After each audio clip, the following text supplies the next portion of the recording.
మిమ్మల్ని మీరు మోసపుచ్చుకొనకుండా వాక్య ప్రకారము ప్రవర్తించు వారు నైండ్రుడి. ఎవడైనను వాక్యముని వినువాడై ఉండి దాని ప్రకారం ప్రవర్తింపని వాడైతే వాడు అద్దములో తన సహజ ముఖమును చూచుకొని మనుష్యుని పోలి ఉన్నాడు. అంటే ఏం చేస్తారంట? అద్దంలో ఒక మనిషి ముఖం చూసుకుంటాడు. చూసుకొని అంత సిద్ధపడి బయటకు వెళ్ళిపోతారు. వెళ్ళిపోయిన తర్వాత కొత్తగా అద్దాన్ని జ్ఞాపకం చేసుకుంటామా? చేసుకో. అంటే దేవుని వాక్యాన్ని కూడా చాలా మంది వింటారు కానీ దాన్ని అనుసరించి, అంటే దాని విషయం ఏంటి, మర్చిపోతారు. వాక్యం ఇట్లా చెప్తుంది కదా, వాక్యం ఈ విధంగా ఉంది కదా, నేను అలా నడవకూడదు, నేను ఆ విధంగా ప్రవర్తించకూడదు, నేను ఆ విధంగా నా జీవితాన్ని కొనసాగించకూడదు అని వారు ఎప్పటికీ కూడా దాన్ని అనుసరించి నడుచుకోరండి. కనుకనే ప్రియులారా గమనించండి, ఎందుకే మీ జీవితంలో యుద్ధములు కలుగుతున్నాయి. మనము ప్రార్థన చేసేటప్పుడు కూడా ప్రియులారా, దేవుని బిడ్డలారా, దేవుడు ఎందుకు అంగీకరించడంటే మన పాపములు మనకును దేవునికి అడ్డుగా వచ్చినాయి కాబట్టి ఆయన ప్రార్థన ఆలకించడు. చాలా మంది అంటూ ఉంటారు, ఎన్నో నెలల నుంచి ప్రార్థన చేస్తున్నామండి, మాకు జవాబు రావట్లేదండి అని. అంటే దేవుడు చెప్పే మాట చూద్దాం చూడండి. యెషయా గ్రంథము 59వ అధ్యాయము, యెషయా గ్రంథము 59వ అధ్యాయము. దయచేసి కొంతమందిలో ఇలాంటివి మార్పులు ఉండనే ఉండవండి.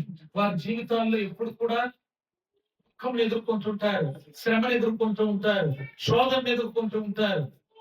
ఎందుకు వారి జీవితాల్లో వారు ప్రార్థించినా గాని వారికి అసమాధానంగానే ఉంటది. కారణం ఏమిటంట? చూడండి. రక్షింపనేరక ఇంటున్నట్లు యెహోవా హస్తములు కొంచెం కాలేదు, విననేరక ఇంటున్నట్లు ఆయన చెవులు మందము కాలేదు. మీ దోషములు మీకును మీ దేవునికి అడ్డముగా వచ్చని, మీ పాపములు ఆయన ముఖమును మీకు మరుగుపరిచిన కనుక ఆయన ఆలకింపకున్నాడు. ఇప్పుడు అర్థమైందా మన ప్రార్థనకు ఎందుకు జవాబు రాదు? ఇప్పుడు అర్థమవుతుందా ప్రార్థనలకు దేవుడు ఎందుకు జవాబు ఇవ్వడం? మీ దోషము ఆయన ముఖమును మరుగుపరిచిందట.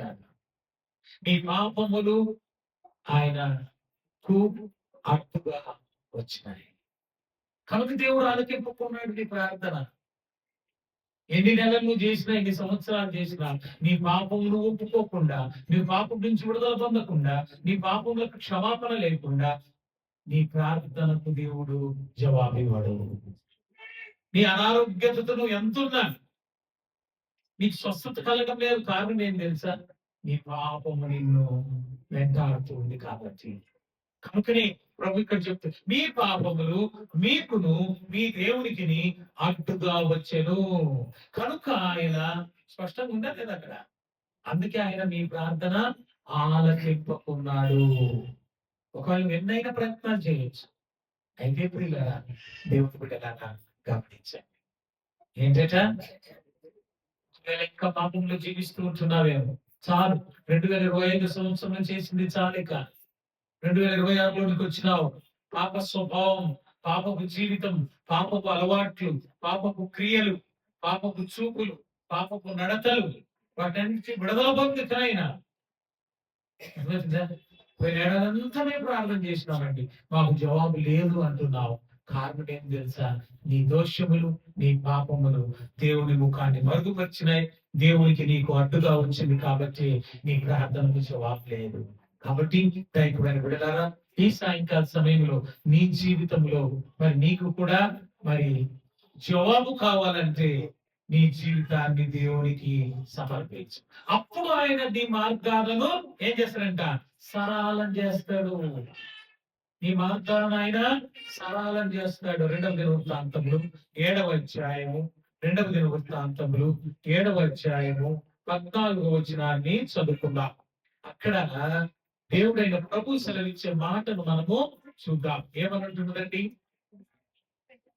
నా పేరు పెట్టబడిన నా జనులు తమ్మును తాము తగ్గించుకొని ప్రార్థన చేసి నన్ను వెతికి తమ చెడు మార్గమును విడిచిన ఎడలా. ఏ మార్గం విడిచిపెట్టాలి? చెడు మార్గాలను. నువ్వు నడిచే చెడు మార్గాలు, నువ్వు చేసే చెడు క్రియలు, నువ్వు చేసే చెడు విడిచిపెట్టిన ఎడల దేవుడు ఏం చేస్తాడంట? విడిచిన ఎడల ఆకాశము నుండి నేను వారి ప్రార్థనను విని వారి పాపమును క్షమించి వారి దేశమును స్వస్థపరచుదును. ప్రియుల దేవుని బిడ్డారా, నీవు నిన్ను నీవు తగ్గించుకొని ప్రార్థన చేయి. ప్రభు సన్నిధిలో నీవు దేవునికి విన్నవించుకో.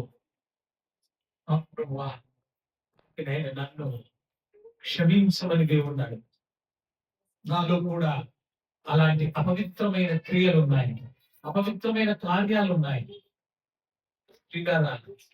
ఇలాంటివి ఎన్నో నాకు అడ్డుగా ఉన్నాయి ప్రభువా, వాటి నుంచి నన్ను విడుదల చేయి, వాటి నుంచి నాకు విడుదల దయచేయి అని మనం ఎప్పుడైతే ప్రార్థిస్తామో అప్పుడు దేవుడు వాటి అన్నిటి నుంచి నిన్ను నీకు విడుదల ఇస్తాడు.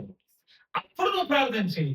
దేవుడు అప్పుడు ఏమంటున్నాడు ఇక్కడ, అప్పుడు ఏమంటా, తగ్గించుకొని వారి ఆకాశము నుండి నేను వారి ప్రార్థన నన్ను వెదకి చెడు మార్గమును విడిచిన ఎడల ఆకాశము నుండి నేను వారి ప్రార్థన విని వారి పాపములను క్షమించి వారి దేశమును స్వస్థపరచును.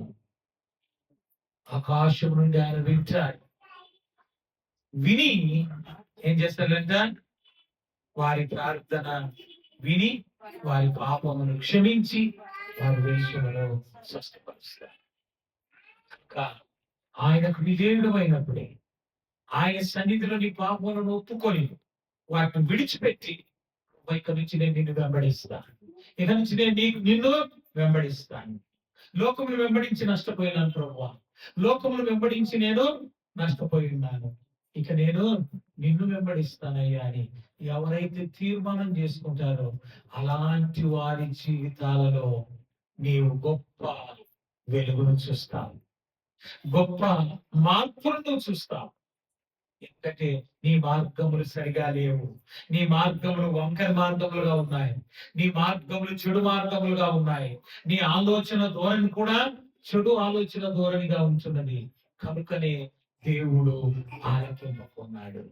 నీ ప్రార్థనకు జవాబు రావాలంటే ఆయన సన్నిధుల మోకాల్లోని, ప్రభువా నా తప్పిదములు, నా చెడు మార్గాలు నుండి నాకు విడుదల దయచేయి, నా పవిత్రమైనటువంటి క్రియల నుండి నన్ను పవిత్రుడిగా చేయి ప్రభువా. కలువరి శిలువలో నీవు కాల్చిన రక్తం ద్వారా నాకు విడుదలనిచ్చి పరిశుద్ధతను నాకు కలిగించు ప్రభువా. అప్పుడు ఈ చెడు మార్గాలలో నేను నడవన్నాయని, నీవు చేసిన తప్పిదములను, నువ్వు చేసిన పొరపాట్లను, నువ్వు చేసినటువంటి వాటిని ఏవైతే ఉన్నాయో వాటిని నీవు ఒప్పుకొని ప్రభు సన్నిధిలో విడిచిపెట్టినప్పుడే నీ జీవితంలో గొప్ప మార్పును నువ్వు చూస్తావు. అప్పుడు నీ ప్రార్థనకు జవాబు అనేది నీకు లభిస్తుంది. మరి ఆ విధముగా దైవికమైన సన్నిధానంలో మనమందరము మోకాల్లోని సమయంలో మన తప్పిదములు, మన అపవిత్రతలు, చెడు మార్గాలు ఏవైతే ఉన్నాయో వాటన్నిటి నుంచి విడుదల దయచేయమని ప్రభును ప్రార్థించుకుందాము. ప్రభు సన్నిధిలో ప్రభును వేడుకుందాం. ఆయనతో ఒప్పుకో, ఆయన ఎదుట ఒప్పుకో. ఒప్పుకుంటే నువ్వు కనికరం పొందుతావు, ఒప్పుకోకపోతే నువ్వు కనికరం పొందలేవు. కనుక దేవుని సన్నిధిలో కూర్చున్నావు. ఆయన తప్పిదములను ఆయన యొక్క వాటిని క్షమించే దేవుడై ఉన్నాడు. క్షమించే దేవుడు. 2025లో ఆ విధంగా నువ్వు ప్రవర్తించి నీ ప్రార్థనకు జవాబు పొందుకోలేక, దేవుని యొద్ద నుంచి జవాబు లేక, ఒకవేళ విసుగు చెంది ఇక ప్రార్థన కూడా మానుకుంటున్నాను అనుకుంటున్నావేమో.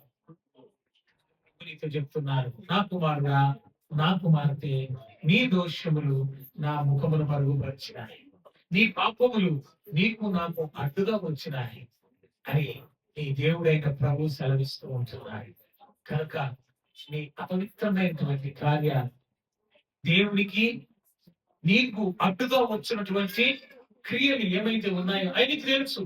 నీకు తెలియదనుకోకు, నీకు ఖచ్చితంగా తెలుసు. వాటన్నిటి నుంచి దేవుడు నీకు విడుదల దయచేస్తాడు, వాటన్నిటి నుంచి దేవుడు నిన్ను విడిపిస్తాడు.